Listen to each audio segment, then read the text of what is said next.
President Trump's efforts to get Saudi Arabia to produce more crude oil may be about more than simply its price in the marketplace. Analysts say Trump wants to make sure there is adequate supply to replace whatever production is lost from Iran when economic sanctions kick in later this year. Iran was producing about 2.5 million barrels at its peak this year. There's also the need to compensate for Venezuela's continued production decline. Oil market experts say Saudi Arabia and Russia alone are incapable of replacing all of Iran's production if that becomes necessary. They say Saudi Arabia might be able to supply an additional 700,000 barrels a day on a sustainable basis.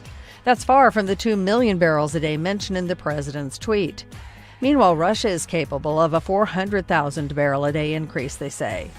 Analysts say Saudi Arabia has reason to cooperate with the U.S. because it has long considered Iran a rival in the Persian Gulf. Russia, however, may only cooperate if increasing production supports its price goals.